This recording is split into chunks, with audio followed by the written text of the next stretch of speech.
First, I will let them roll through their remarks, and first up, I'll turn it over to Stephen Miller. Thank you. It's great to be back.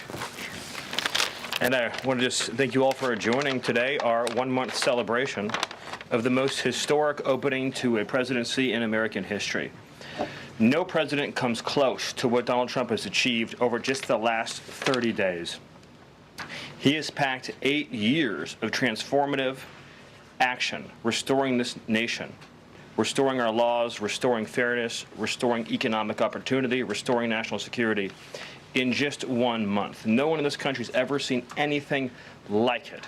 And when you look at the consequentiality and the significance and the transformative nature of the actions he's taking, it truly defies description. For example, in just one area, this nation has been plagued and crippled by illegal discrimination, diversity, equity, and inclusion policies.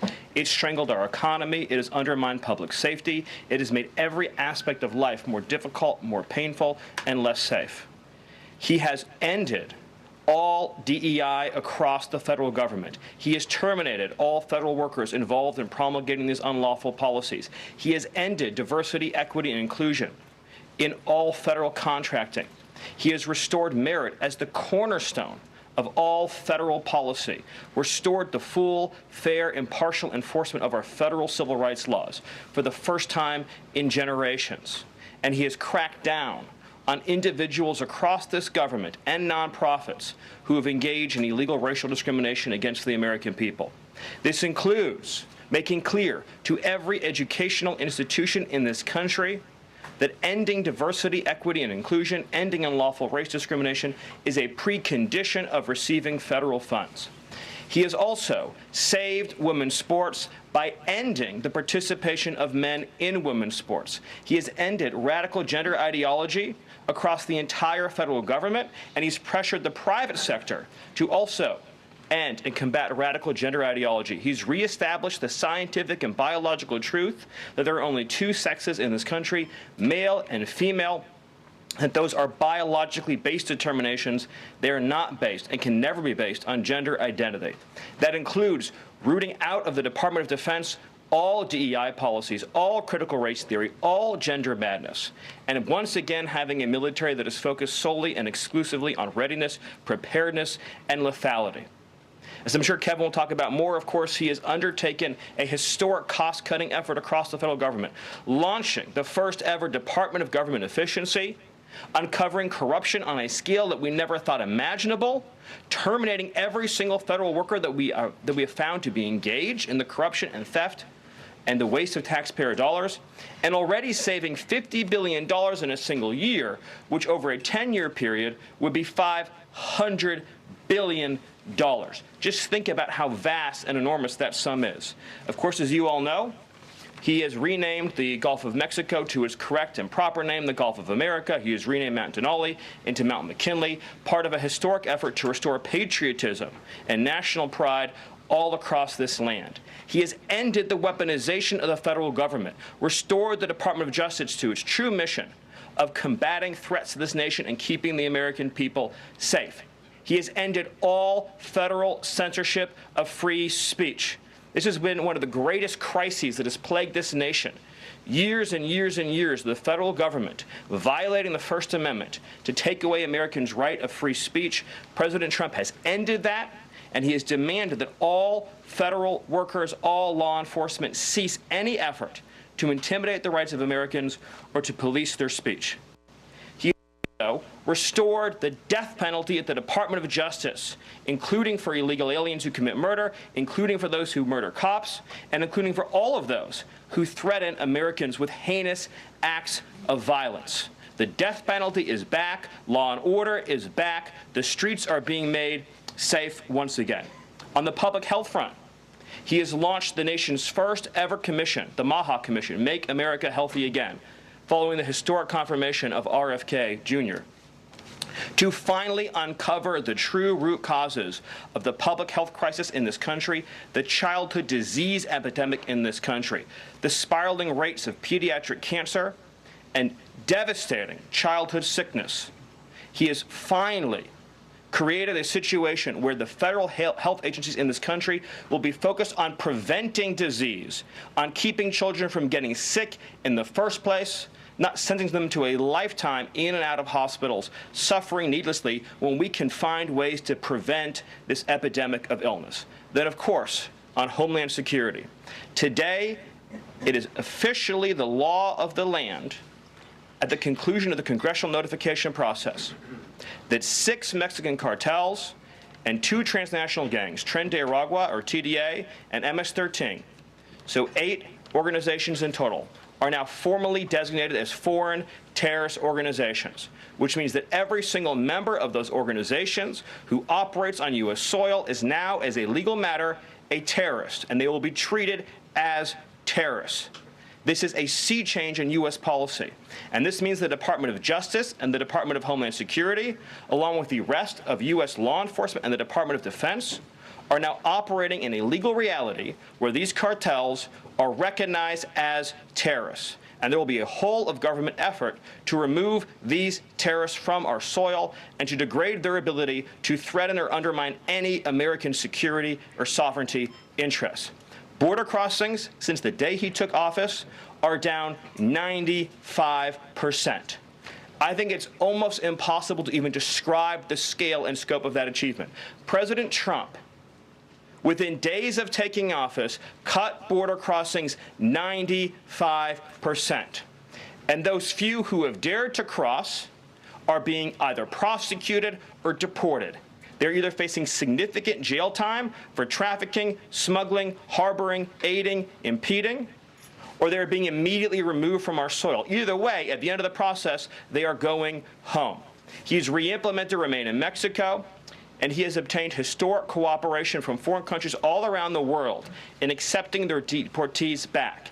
And he has used the United States military to fully seal the southern border with a historic deployment of both active duty and National Guard troops, resumed the building of infrastructure. He has opened up Guantanamo Bay, and he's using military aircraft to carry out deportations all across this country. And ICE is joining with ATF, DEA, and FBI to carry out the largest deportation operation in American history.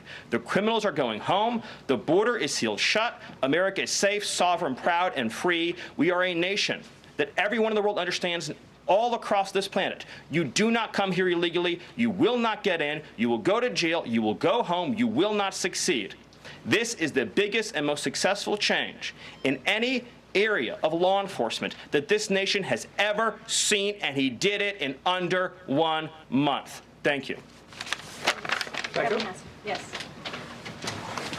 Well, thank you, Karoline. Thank you, Stephen. You know, one of the things that President Trump cares most about is job creation, and it was about 7 years ago I had the honor of joining you in this room for the first time, and it looks like we've created a lot more jobs in the last month. Look at how many people are here. My estimate is about 180, but I didn't count. So thank you. It's really an honor to be back here. I think that I just want to go over a few things and then hand it off to Mike. The first thing is that the president has told us to prioritize fighting inflation. And he had to do that because, as you know, President Biden let inflation get completely out of control.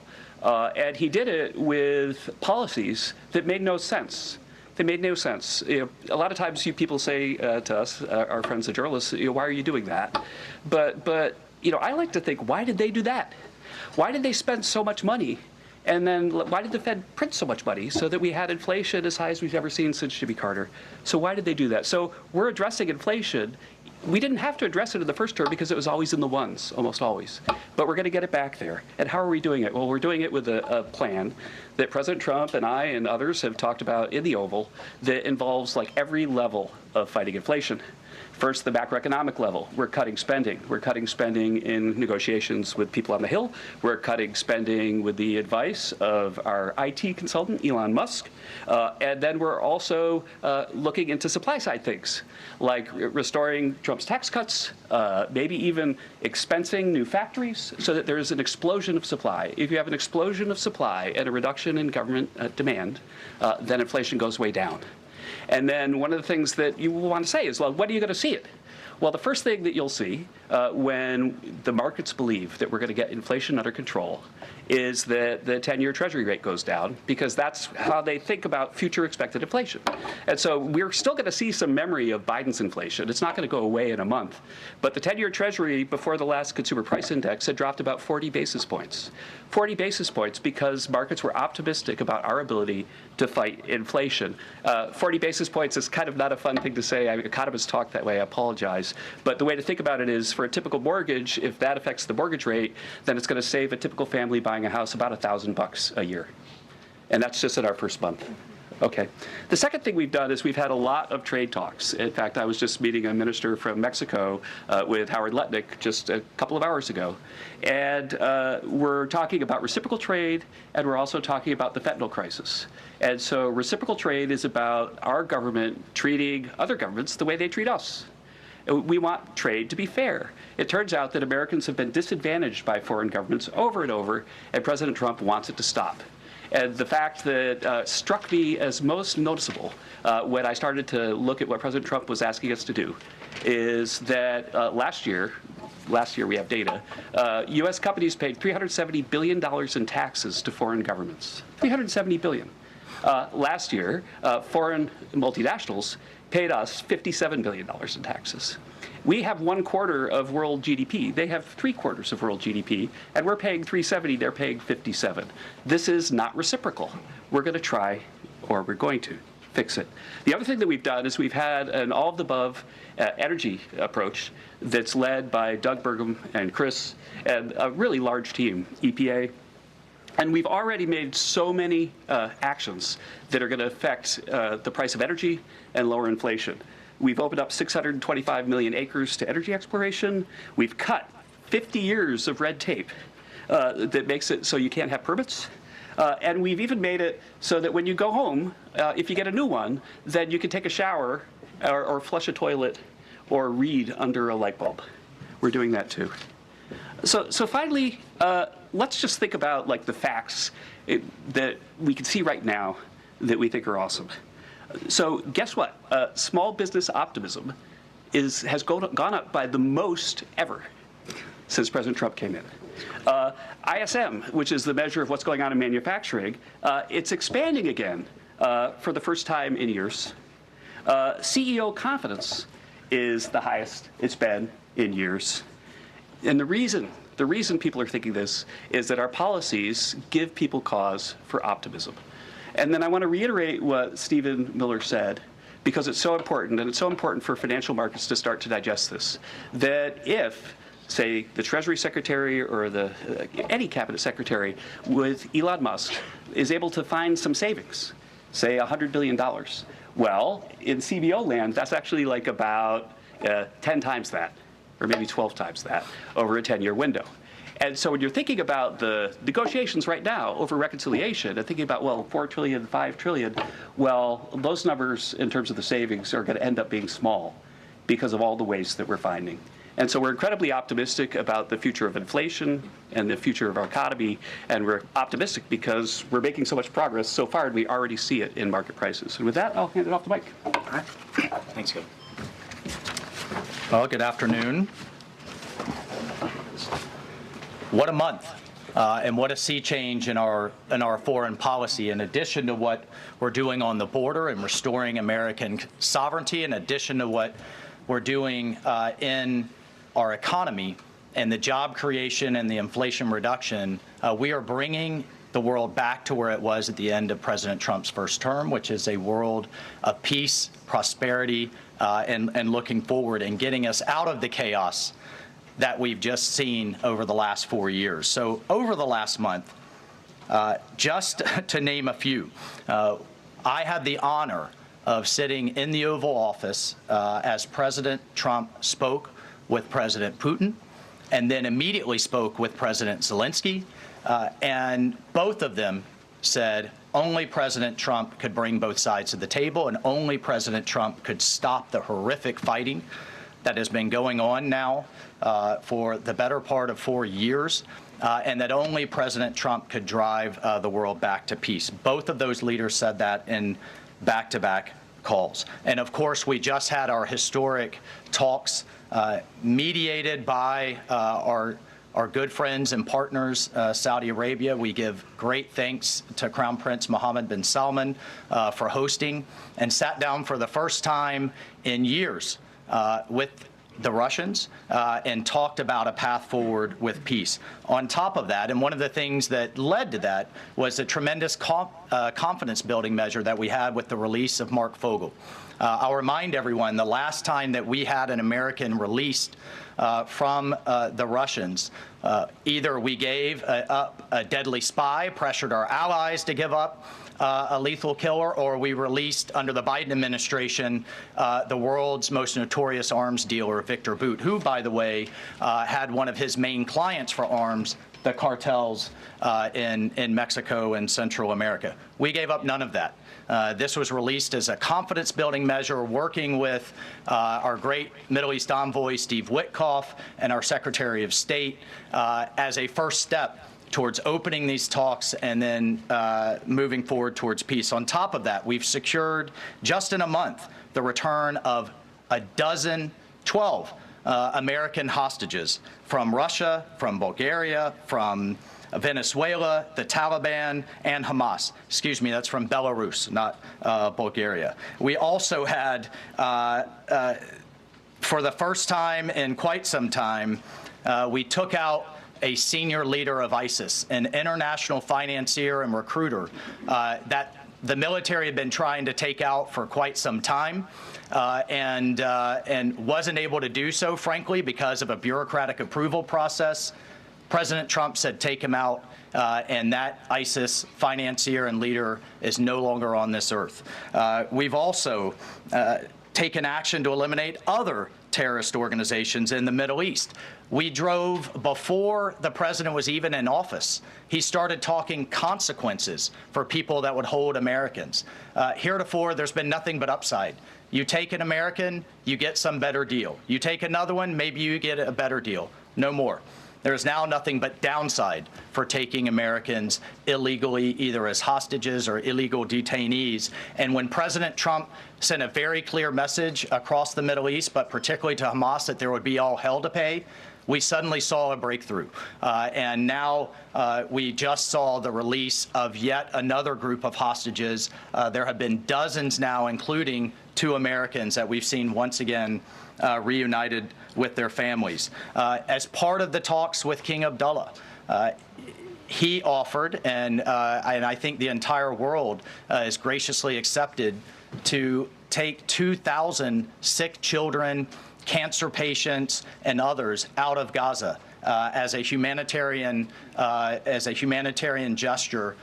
2,000 Gazans will come out of that hellhole that it is, that wasteland that Gaza is right now, with unexploded ordnance, with debris everywhere, with no sewage, with no water. And President Trump has put forward a plan to deal with the practical reality that is 1.8 million Gazans now truly suffering.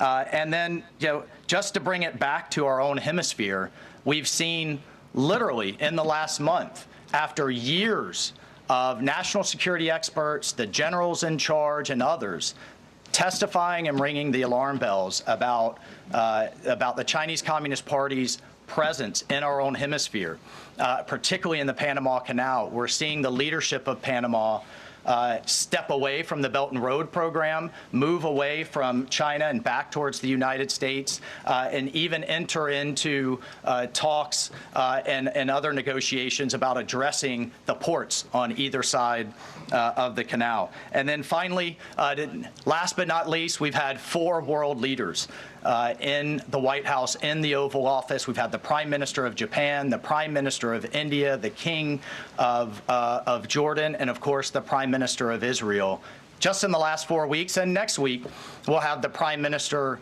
of the United Kingdom, and we'll have the President of France, Macron. So President Trump is on what we call Trump warp speed.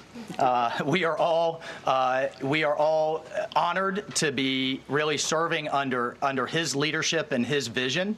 And truly, when we all say, and the president himself says he is a president of peace. He is a president focused on restoring stability. I think the entire world saw what the world will look like without strong American leadership in the last 4 years. And it's truly been an honor to get us back to where we were and back on track under President Trump's leadership. Thank you, Mike. Thank you. Thank you, everybody. I'm sure you're very eager to ask questions of these very smart people working very hard on behalf of the president. We do have somebody in our new media seat today. We have John Stoll, who is the head of news at X. As you all know, you're all on X. It's home to hundreds of millions of users, a large contingent of independent journalists and news organizations across geographies and political spectrums. And at the same time, X remains the go-to platform for many legacy news outlets. And I know, as I mentioned, many of the reporters in this room use X to attract eyeballs to your work. Prior to joining X, John spent 2 decades in journalism, including several years as an editor at the Wall Street Journal. We are excited to have him in the briefing room today. John, we'll let you kick it off. And as I said at the top, please direct your question to the individual up here who you'd like an answer from. John, why don't you begin? All right, thank you very much. I am sitting in for a thriving ecosystem of journalists, independent and emerging news organizations who do depend on X for publicity, for a business model. And so I look forward to seeing many of them in this seat in months and years to come. I also thank you, Karoline, for opening this seat up to new media. It really is a testament not only to your open-mindedness, but also to innovation, that you'd actually think about, folks that are not traditionally credentialed to be in this room, and not only have a question, but also to witness. This is a very important intersection of power and the free press. And so just the ability to witness this and be part of it, it brings everybody's game up. So thank you for that. I think this is for Mike Waltz. My question is about Ukraine. Sure. For about more than 10 years, I've been fascinated, like many, with what's going on. Was in Northern Europe, working out of the Baltics when Crimea was annexed, and was a lot of this came on Twitter. The platform used to be known as Twitter. A lot of European leaders would talk about their disappointment and solidarity with Ukraine, but when it came to actually doing something, it felt like they were passing a hot potato and sent it over the Atlantic. I wonder how much of what we're seeing right now out of the administration of President Trump is a call to Europe and the European leaders and the allies that we've traditionally had to pick up that hot potato and start doing something a little bit more concrete to win and preserve the peace in Ukraine. The second question I have is, it's related, is there's been a lot of speculation that President Trump and the administration might be manipulated by Vladimir Putin. I wonder if you can just talk a little bit about the administration's posture and your confidence in the competence of this administration to go toe-to-toe with Vladimir Putin. Well, I'll take the second question first. If there's anybody in this world that can go toe-to-toe with Putin, that could go toe-to-toe with Xi, that could go toe-to-toe with Kim Jong-un, and we could keep going down the list, it's Donald J. Trump. He is the deal maker in chief. There is no question that he is the commander in chief. And I, for one, and I think all Americans and around the world should have no doubt about his ability to not only handle Putin, but to handle the complexity of driving this war to an end. And then on your first piece on Europe, I'll take you back to 2014. You're right, there was a lot of hand-wringing in Europe and not a lot of action. There's also a lot of hand-wringing here in Washington under the Obama administration and not a lot of action. They literally threw blankets at the problem.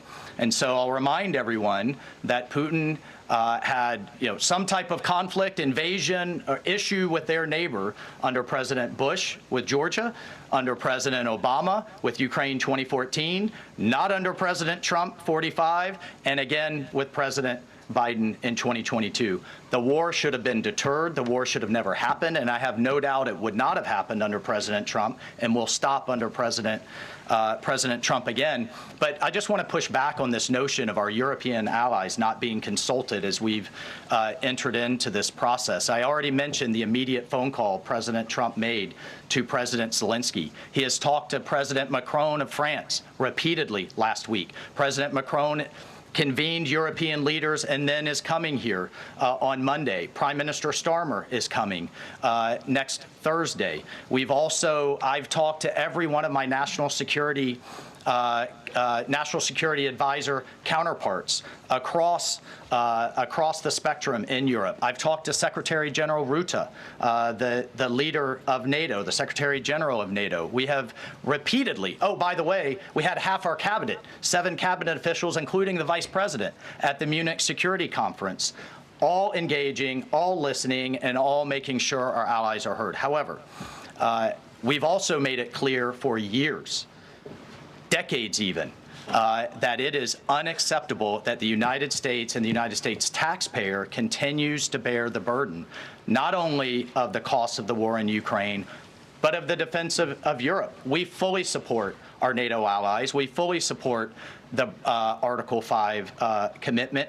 But it's time for our European allies to step up. And one of the things that Secretary General Rutte said on our call was, this last couple of weeks have been a real wake-up call. And I asked him, what have you been missing the last couple of years? The fact that we are going to enter into a NATO summit this June with a third of our NATO allies still not meeting the 2% minimum, a commitment they made a decade ago, literally a decade ago, with a war on their doorstep, the largest war that they're all extremely concerned about, but yet it's, well, somebody else needs to pay. We've got other domestic priorities. It's unacceptable. President Trump's made that clear. And the minimum needs to be met. We need to be at 100% in this June at the NATO summit. And then let's talk about exceeding it, which is what President Trump has been talking about with 5% of GDP. Europe needs to step up for their own defense as a partner, and we can be friends and allies and have those tough conversations. Great. Peter. Thank you, Karoline. I have a Ukraine one and a Doge one. Who can talk Doge? Stephen. All of us. Well, so Stephen, we're hearing about these Doge dividend checks that would be 20% back to taxpayers, 20% to pay down the debt. 60% is left. Who gets that? Well, the way that it works is when you achieve savings, you can either return it to taxpayers, you can return it to our debtors, or it can be cycled into next year's budget, and then it just lowers the overall baseline for next year. So in other words, you can just transfer into the next fiscal window and then lower the overall spending level.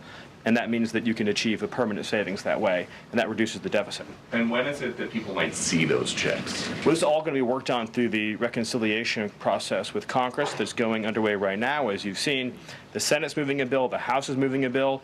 The President has great confidence in both chambers to deliver on his priorities.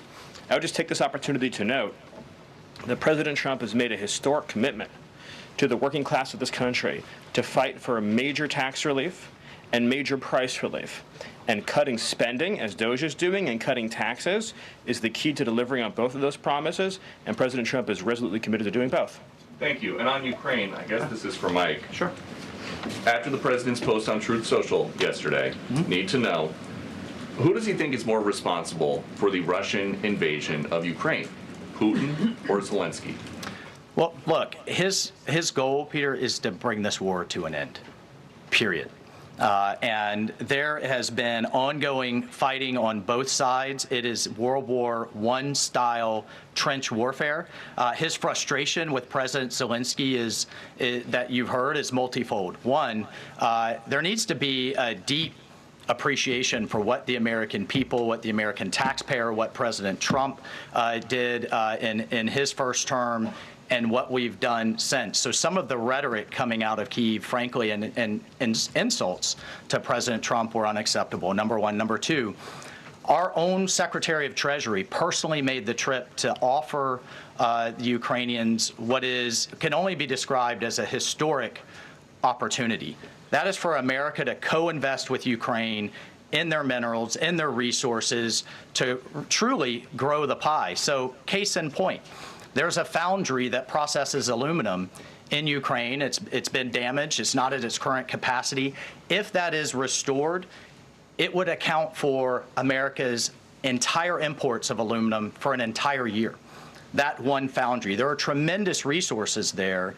Not only is that long-term security for Ukraine, not only do we help them grow the pie with investments, but we do have an obligation to the American taxpayer in helping them recoup the hundreds of billions that have occurred. So, rather than enter into some constructive conversations about what that deal should be going forward, we got a lot of rhetoric in the media that was incredibly unfortunate. And I could just tell you, Peter, as a veteran, as somebody who's been in combat, this war is horrific. And I think we've lost sight of that, of the literally thousands of people that are dying a day, families that are going without the next generation. And I find it kind of, frankly ridiculous. So many people in Washington that were just demanding, pounding the table for a ceasefire in Gaza are suddenly aghast that the president would demand one and both sides come to the table when it comes to Ukraine, a war that has been arguably far greater in scope and scale and far more dangerous in terms of global escalation to U.S. security. And I do have one for Karoline. Does President Trump have a bet with Trudeau about this USA-Canada hockey game tonight? And when there is a big hockey game on, is the president watching for the goals or for the fights? Probably both. I think he's watching for the United States to win tonight. I know he talked to the USA hockey team this morning. He talked to the players after their morning practice around 10 o'clock. And I also spoke to some folks from that team after. They were jubilant over President Trump's comments to the team. I believe they're going to put out a video of that call. So he looks forward to watching the game tonight, and we look forward to the United States beating our soon-to-be 51st state, Canada. Bloomberg, go ahead.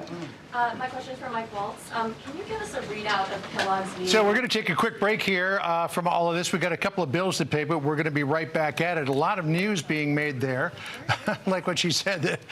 We're looking forward to the USA team.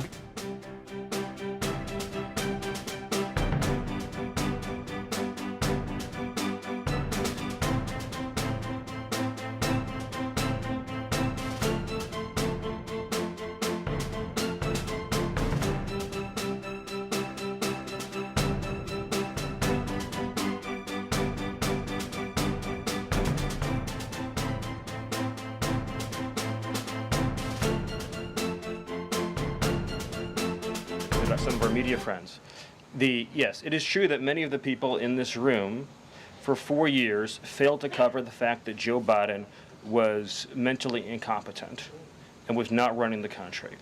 It is also true that many people in this room... Apologize for the hiccup there, folks. We grab video wherever we can grab it, and we just switched over to the public feed on C-SPAN, live now with the Trump White House press conference. And we just learned that President Trump apparently spoke to the U.S. hockey team this morning, and Karoline Leavitt just said that in speaking with the hockey team that she was excited, and so was Trump, for the Americans to beat 51st state Canada.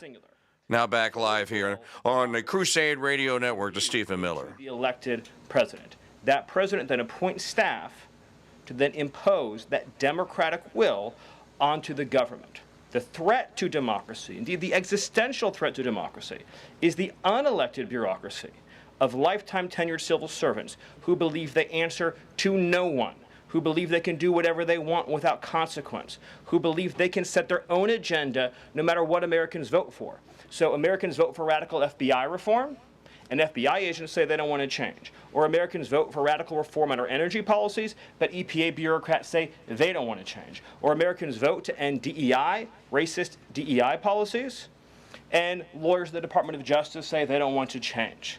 What President Trump is doing is he is removing federal bureaucrats who are defying democracy by failing to implement his lawful orders, which are the will of the whole American people. Thank you. Thank you very much, everybody. I'm looking at the clock. We've almost had an hour of time. I know a couple of these individuals have a meeting to get to at 2 p.m., so you're welcome to follow up with my team for further questions. We're going to let these guys get back to running the United States government, and we will see you all later. President Trump will be speaking at 3 o'clock at the Black History Month reception. So thank you. It's good to see you. We'll see you in a bit. Thanks. Are you watching the Black History Month reception? Okay, you've been listening to and watching live coverage of the White House press event there.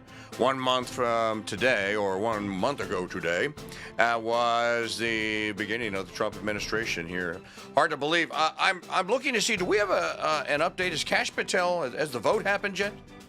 Haven't seen. The vote is going to happen. I know that J.D. Vance spoke at CPAC this morning.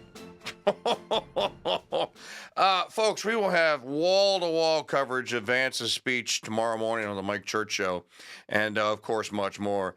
But Vance just took the inertia, if you will, from his speech in Munich and just parlayed it into a speech for friendly audiences today here in the United States at the CPAC conference. And it had people's jaws dropping in that audience.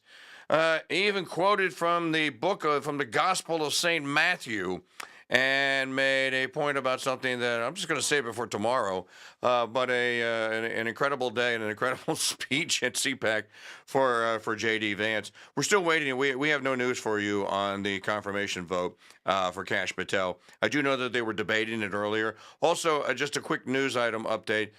Mitch McConnell has announced that after all these years in the United States Senate, it's time for America to move on. McConnell is not going to seek re-election in 2026. 1:45 Eastern. Not that he could. 1:45 Eastern. So that's right now.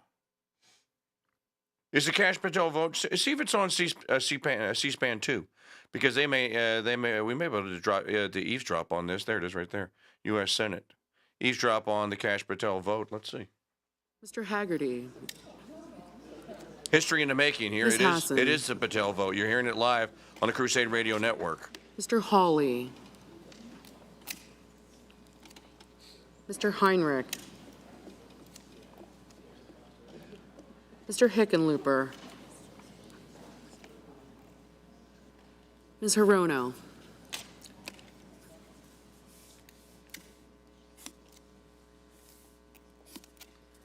Mr. Hoven. Mr. Husted. Mrs. Hyde-Smith. Mr. Johnson. Mr. Justice. Mr. Kane.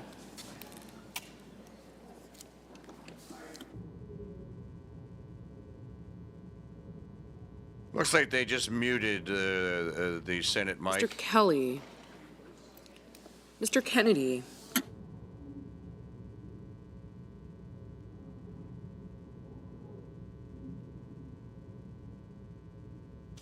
Mr. Kim. Mr. King. Ms. Klobuchar. Mr. Langford. Mr. Lee. Mr. Lujan. Ms. Lummis. Mr. Markey. Mr. Marshall. Mr. McConnell. You are listening to the live vote on the Mr. McCormick. confirmation of Kash Patel as director of the FBI for Mr. a Merkley. 10-year term. I'm not seeing the actual tally. Mrs. Moody.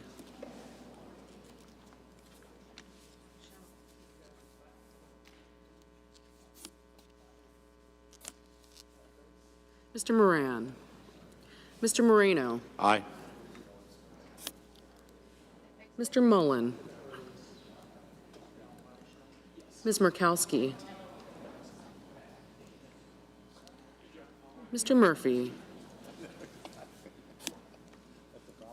Mrs. Murray.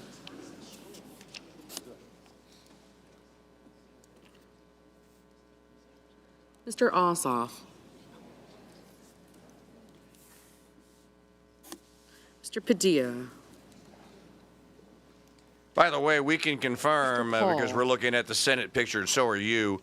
If you look on your screen, top center Peters. left of the screen, you can see whoever is sitting in the chair is not J.D. Mr. Reed. Vance.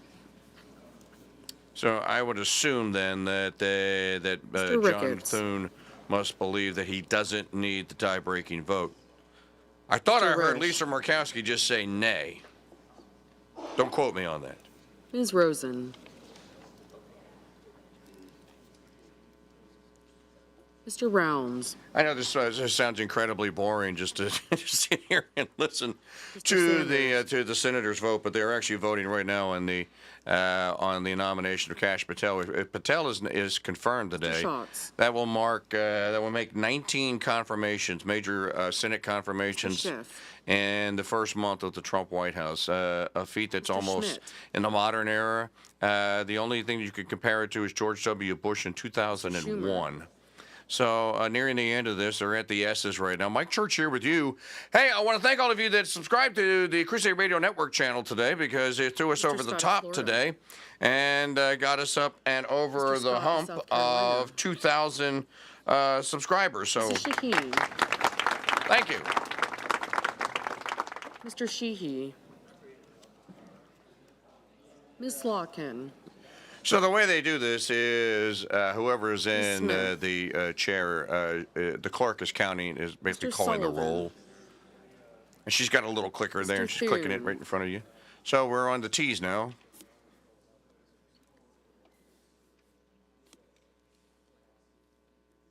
Mr. Tillis. Doesn't look like anyone is actually Tuberville. in there. So the Senate looks pretty empty to Mr. me, Van Hollen. which must mean that this is pretty uneventful and that it's going to pass. Mr. Warner.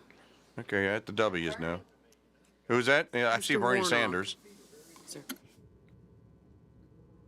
And the Senate mic is muted again. Ms. Warren. Pocahontas just voted, Mr. Welch. as Trump calls her. Mr. Whitehouse. And then Wyden will be Mr. next. Wicker. I think Wyden's last. Mr. Wyden. Mr. Young.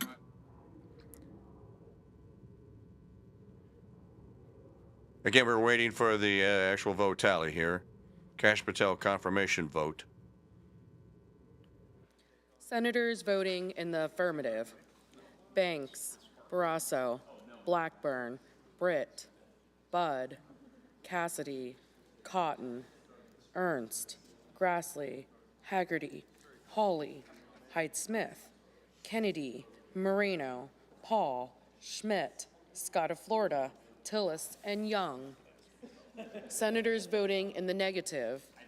Duckworth, Durbin, King, Lujan, Murkowski, Murphy, Padilla, Peters, Sanders, Warner, and Welch. Ms. Slotkin, no. Sounds like they got a lot of missing votes here to me. By the way, this is live. Okay, it's yes 19, no 12. They finally put it up on the screen down there on C-SPAN 2. She was calling a roll, and she went through the entire roll, and I heard a lot of names. I didn't hear a lot of yays or nays. Mr. Sheehy, aye. Mr. Schatz, no.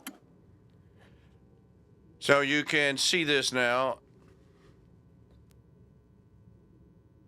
If you look at the screen on the YouTube, you can actually see the count. This is the basically a relay of the feed Mrs. Moody, aye. from C-SPAN 2. Mike Church here with you live on the Crusade Radio Network. Who are those people that are sitting down in that row right in the front down at the bottom right? Look like interns. They're all young. Mr. Crapo, aye. Okay, is that Thune standing there looking at his watch? Front and center? Left center right there? Looks like it. Mr. Scott of South Carolina, aye. Ms. Rosen, no. Okay, they must have been in another hearing, and they're just trickling in from the other hearing. Mr. Tuberville, aye. So this is no Mr. surprise here. Husted, It's going to be Mr. a party Husted, line vote. Aye. Mr. Johnson, aye. Somebody in our chat room goes, can we take the star off the flag, the bottom right one for Alaska, for Murkowski? Yeah, I think that she's a semi-American. Mr. Risch, aye. So it's 27-14 right now if you're watching at home. All the Kelly, Democrats Mr. don't Kelly, have to show up to vote no. As long as they get to 50 plus 1. And again, J.D. Vance is not in the chair. I don't know who that is. It's not Hawley. Can't tell who that is. Who's acting as President Pro Tem of the Senate. It's 27-15 right now is the vote. Mr. Ricketts, aye. Mr. Blumenthal, Nay. no. Gee, what a shock. Mr. Deans, aye. Okay. Mr. Justice, aye. So that's 30 now. 30-16. Well, Collins is a no. Ms. Cantwell, no. Mr. Graham, aye. Okay, that's 31. Ms. Collins, No. no. Mr. Marshall, aye. Yeah, can we take one of the Lummis, stars Ms. off the flag Lummis. from Maine too? Aye. Mr. McCormick, 33-18. Aye. 34. Again, if you're just joining us, I know this is probably like watching paint dry, but it really is a pivotal moment here in the first month of the Trump administration. Mr. Schumer, no. What? Mrs. Gillibrand, no. Oh. This it's almost like watching a soccer match. Well, the ball Sullivan, team's Mr. stuck Sullivan. in the Republican end of the court right now, or in the Democrat end of the court. They're just kicking it around and back and forth. The vote right now on Kash Patel is 35-20. That is. Mr. McConnell, aye. Oh, Mr. goes so Wyden, Mitch is in. Okay, Mr. it's over. So Wyden, it's going to be 51-49 with the two hens saying no. J.D. Vance does not need to be there to break the tie. And so Trump is going to get, we can just go ahead and announce, I'll be the first to announce. Ms. Alsabrook's, no. He's going to get his 19th Senate confirmation. Mr. Kramer, aye. Quite Ms. possibly Ms. Blunt-Rochester, no. Quite possibly the biggest one, Mr. because King, Mr. King. FBI, as you all know, Mr. has been the Mr. source for all manner of illegalities and chicanery. Mr. Langford, aye. So that makes it 38 now. We're just going through the formality of it now here on the Crusade Radio Network, Mike Keene, Church Mr. Show. Keene, Late edition here, C-SPAN edition. Yeah, there's Tim Kaine there. Gee, I wonder how he's going to vote. I wonder if he knows where he is. I think he's a wine boxer, too. no. I can't tell if Kaine's a wine boxer or a pillbilly. It's one of the two. So there, the vote is 38-28 right now. It looks to me, again, like this is going to be a 51-49. McConnell, Booker, because Mr. Thune held all the no. rest of the Republican caucus. Mrs. Murray, no. Mr. Heinrich, no. So it's 38-31 as the drama increases. Ms. Cortez Masto, no. Mr. Rounds, aye. 39-32. All right, now the ball back at the center court. And now the goalie has... Mr. Moran, aye.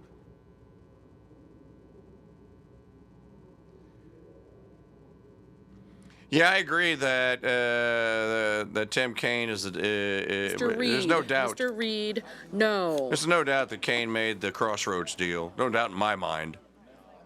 Again, here live coverage of the vote on Kash Patel to become FBI director. Mr. Thune, aye. What this does, folks, is, and they announced today, Karoline Leavitt announced today at there's John, at the press conference, that next Wednesday will be the first full cabinet meeting at the White House. Aye. And of course, whatever they allow to be broadcast, we will broadcast it here live on the Crusade Radio Network. Is that Pocahontas? Yep, same blue jacket. Ms. Warren, no.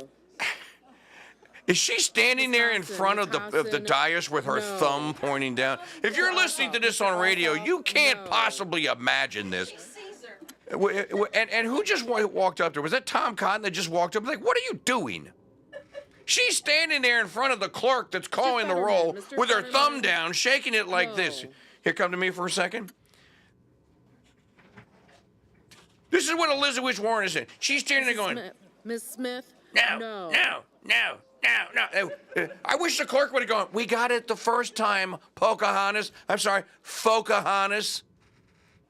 It's now 42-38. Mr. Holland, no. Mr. Markey.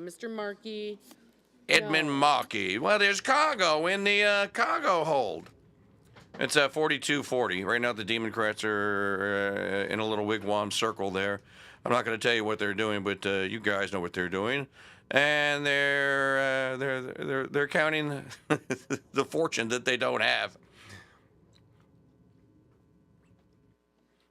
By the way, this is the third time this is the roll. Mr. Coons, no. Did Coons do the same thing? Walked up, that little ball-headed dwarf weirdo. I love the people that say that. Oh, he's so bipartisan and stuff. He's such a good guy to work with. The guy's a moron. He's an absolute unadulterated, blithering idiot. So, for those of you who just popped in here. Ms. Baldwin, no. No. Ms. Baldwin, you vote now. You vote now. I want short nail, no. Short nail, no. Tied up 42-42. And now down to the field where O.J. Simpson has the call. The game is tied 42-42. Mr. Hickenlooper, no. And now the Democrats pull ahead at 43-42. I'm up here in the booth with Dandy John Meredith, O.J. Simpson down on the field. Juice, how do you see it? Again, we know that J.D. Vance is at CPAC today, so he's not in the room. So there's not going to have a tie-breaking vote. Mitch McConnell was a question mark, and he voted aye just a minute ago. Murkowski and Collins voted no.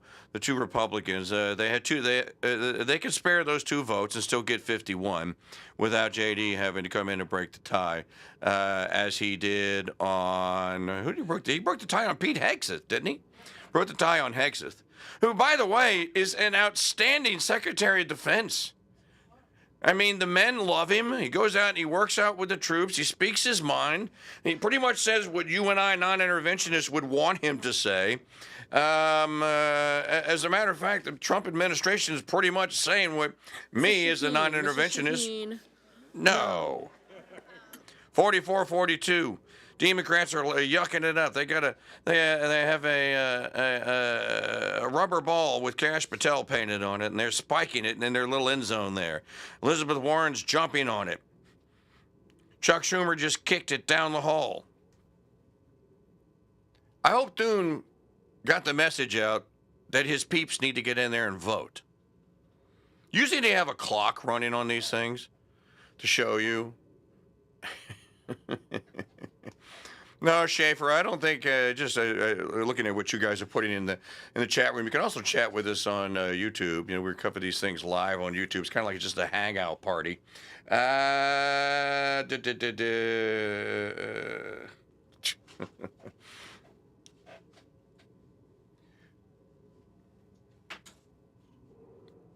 So somebody must have asked for Thune. I don't see Thune down there. Thune is up there.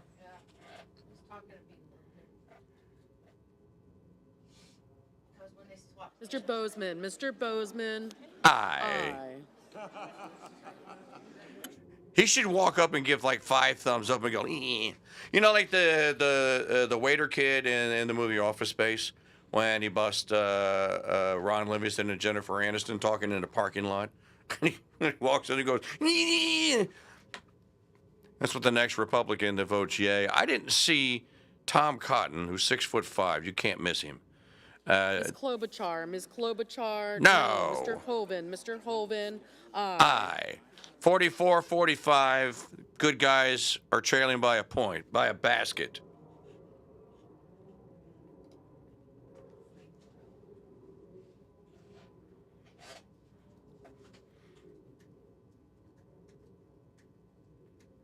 Again, this is the live coverage of the vote on Mr. Kash. Schiff, Mr. Schiff. No. No. Melonhead Schiff, Shaka.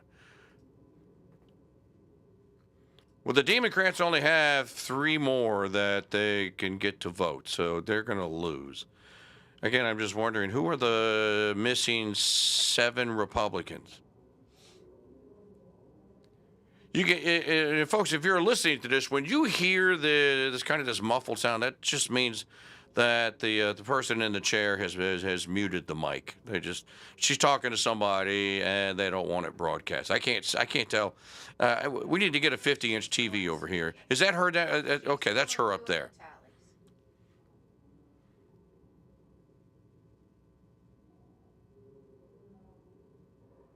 Okay, so some dude's walking up right now. They're asking what the tally is. Oh, okay, so they're trying to get the count. I guess they don't have a scoreboard. Yeah, they need to have a I-32. They need to have a scoreboard in the Senate. Hey, maybe we could sponsor it. Crusade channels. Somebody in the chat room wants to know if I actually Mr. played Bennett. sports. Mr. Bennett. Aye. No. No. Okay, they only got 2 more. Mrs. Capito, Mrs. Capito. Aye. Aye. 45. Mr. Wicker. Aye. Aye. 46-47.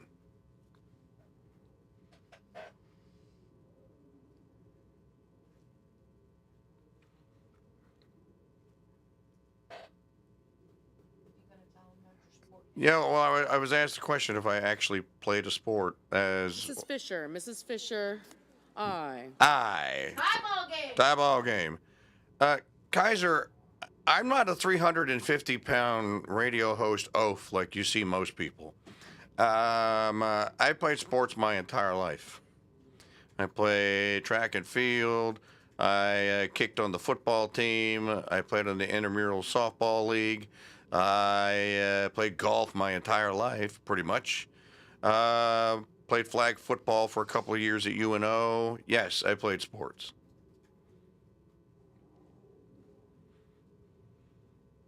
And then, yes, most of the other time I was working. Okay, it's a tie ball game. I wonder if John Thune is running around the halls, or is that him sitting up there, running around the halls going, call 911, call 911, like Richard Dreyfuss and down and out in Beverly Hills, call 911, call 911. I wish we had a board that we could see who hasn't voted. That would be nice. Would be nice. We could bring that marker board in next time. Mr. Cruz. Mr. Cruz. Ted Cruz. It's 48-47 now. Thanks to Ted Cruz. Is that Teddy right there? That's Ted walking right there. So they're walking up and casting their votes here. I'm trying to think. I haven't seen Tom Cotton. I think that he's out.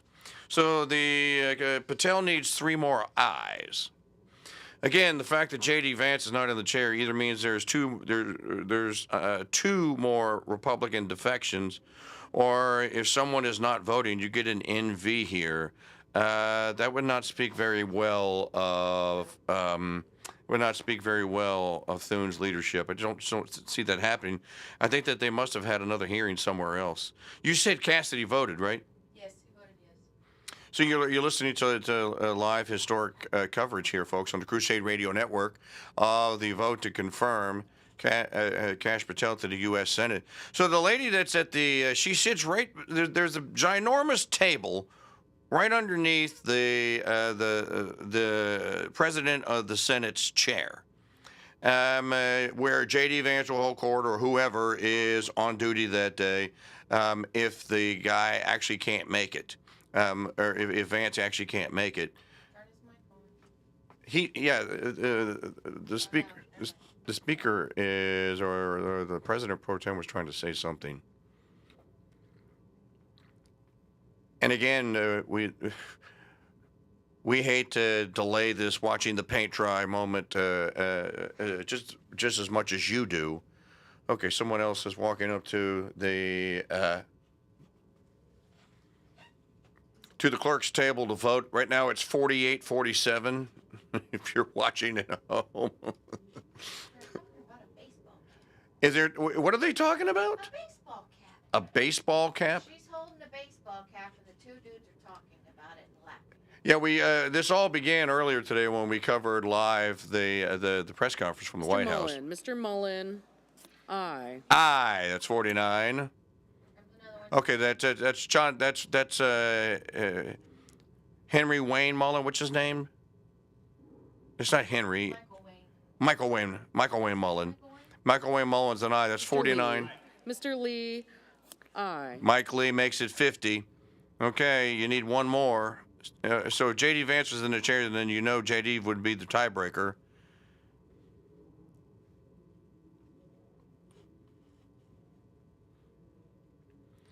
Yeah, it looks like everyone is pretty much broadcasting this right now. I'm looking at my feed on X. There's a bunch of Democrats standing out in front of the FBI building with block Kash Patel. Mr. Gallego. Mr. Gallego. No. No. 50-48 now. Democrats got one more. There's Klobuchar. Who is that?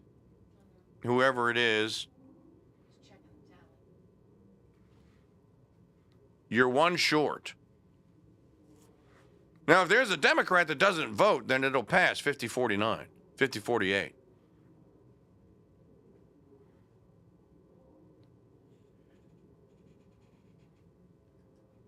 And all of the difficult nominees that people predicted would not get through Senate confirmation actually all made it through. An incredible day in American history here. Kash Patel is confirmed as the director of the FBI. The FBI is actually going to have at its head someone that is not a career criminal, although he has been a career Moradorian of some sort. So awaiting again for one more vote here. Mike Church here with you. I'm just scrolling through my my Twitter here. Let's listen to Trump from yesterday, just while we're waiting. And there's even under consideration a new concept where we give 20% of the Doge savings to American citizens and 20% goes to paying down debt, because the numbers are incredible, Elon. So many billions of dollars, billions, hundreds of billions, and we're thinking about giving 20% back to the American citizens and 20% down to pay back debt and pay down debt, which is, if you look at value, if it were a real estate balance sheet, the debt is tiny, but we still want to pay it down. Mr. Doesn't Curtis. matter. Mr. Curtis. We don't look at it as a piece of real Aye. estate. That's it. But we're going to get it down through intelligence, hard work, and. Well, that's it, folks. There you go. It's over. History has been made here on the Crusade Radio Network. Kash Patel has been confirmed. Kash Patel, again, just breaking news. Of course, we've been here for half an hour watching this soccer match. Kash Patel has been confirmed as the director of the Federal Bureau of Investigation.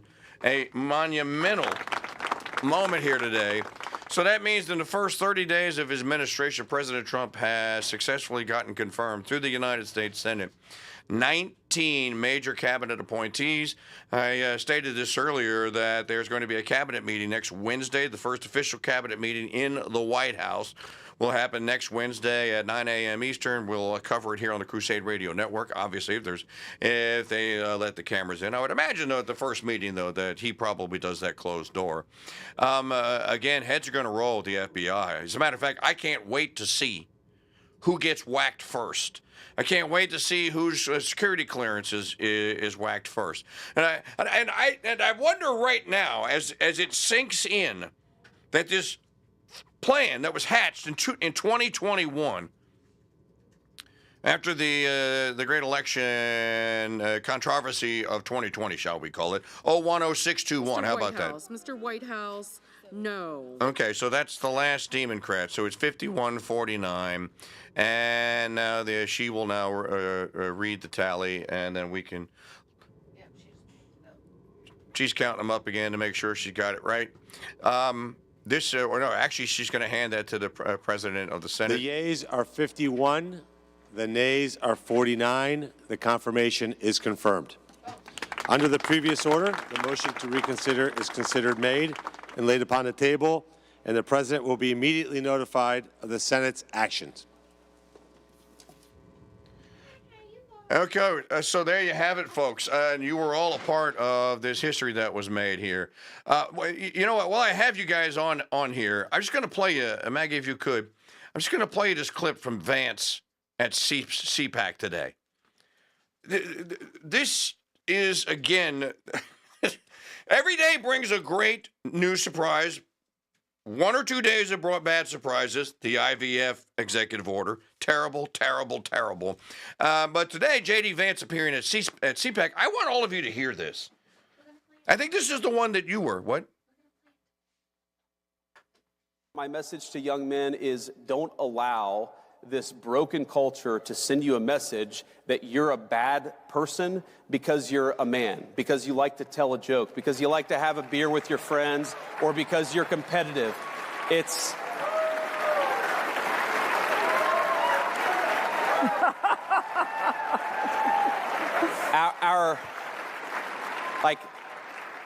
our message, the cultural message, and I think the president's and mine is the exact opposite, but our cultural message is, I think that it wants to turn everybody, whether male or female, into androgynous idiots who think the same, talk the same, and act the same. We actually think God made male and female for a purpose, and we want you guys to thrive as young men and as young women, and we're going to help with our public policy to make it possible to do that. Again, the guy just continues. For everyone that thought that Vance was just another nominee and probably wasn't up for to the job and was going to disappoint all the conservative boy, dude, man, just grab a giant bowl of crow and eat it. Because that's not how it's turned out. So, a historic day here today. By the way, I have press credentials. I just thought of this. I have press credentials. They sent them to me. I applied and I got them for CPAC. I chose not to go this year for various reasons, the least of which was it was almost impossible to get a place in in their version of the media row so that we could set up and do some broadcasting. So I wasn't able to make that happen, but I could still go as a member of the press. So I have successfully obtained 2 press credential media clearances. I think in my media clearance, in my press package, I believe I have access to this live feed stream. If I do, then we'll find out who the roster of speakers is tomorrow, and we'll see if we can't bring you live CPAC coverage here on the Crusade Radio Network. I want to thank you all for hanging out with me this afternoon. It's always an honor to be with such a one of the greatest radio audiences that there is out there, and in all of radio, if not the greatest radio audience. And we're building up a big audience on our video streams too on YouTube. So welcome in and thanking all of you as well. You know, we'll have full coverage of all of this tomorrow on the Mike Church Show. And if any more news breaks out today, I will break back in. Again, please support us. You can make a donation at crusadechannel.com/donate. February's fundraising is a bit anemic. Could use your help. crusadechannel.com/donate. Of course, you can always join us by becoming a Founders Pass subscriber for a mere $5 a month. And you would have gotten this feed on the premium channel feed right there streaming through your phone or on your desktop. Sign up today at crusadechannel.com/offer. All right, going to send you back to our regularly scheduled programming. We have a brand new vault that's going to debut here today. I'm not going to tell you who it is. I'm going to surprise you with that at 3 p.m. Central. That's 4 Eastern here on the Crusade Radio Network. Till we meet again, God bless all of you and Mary keep you.